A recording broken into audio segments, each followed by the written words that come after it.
Learning is cool. Learning is fun. It's time to learn something new today. Whoopee! Well, hello there. Welcome to today's lesson. Today's lesson is on risk factors in food. And in this lesson, I will 1. Explain risk factors. 2. Mention risk factors in food. And 3. Mention risk factors in food distribution. So kids, are you ready for today's lesson? Great, now let's get started. Kids, I'm sure we know food is important for our growth and health. And for it to be beneficial to us, we need to practice food safety that would help us reduce risk factors in food. Now let's begin by finding out what a risk factor and what risk factors in food mean. A risk factor is something that increases a person's chance of getting harmed or developing a disease. Therefore, risk factors in food means things that can cause food to be unsafe and contaminated, which increases the chance of a person getting sick. Now let's look at some examples of risk factors in food. 1. Adulteration. Now this means the action of making something poorer in quality by the addition of another substance. 2. Dirty or contaminated utensils and equipments. 3. Poor personal hygiene. Some environments where food are stored are infested with insects and rodents. Yuck. 4. Storing food at improper temperatures.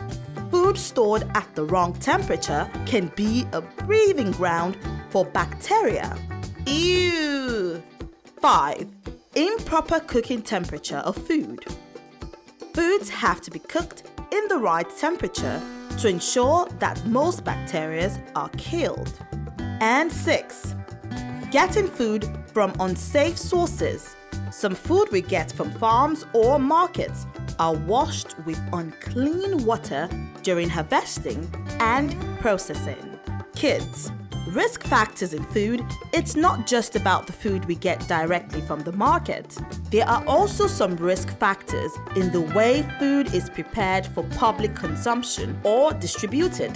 That is, transporting food from one location to another. Examples of food distribution is when tomatoes are transported from the northern part of the country to other parts, or when seafood is transported from the southern part of Nigeria to other parts. The following are risk factors in food distribution and preparation. 1. Poor storage condition. 2. Poor handling. 3. Poor hygiene. 4. Dirty delivery vans. And 5. Bad roads. Kids, knowing the risk factors in food will help us plan and do what we can to reduce these risks. Kids, I'm sure you had an informative lesson learning about risk factors in food. But we have come to the end of today's lesson. Today, we learned what risk factors mean in food and that poor hygiene, poor storage, dirty and contaminated equipment, poor handling, amongst others, are risk factors in food distribution, and preparation. Now, kids, it's assessment time! See you in the next lesson. Bye-bye!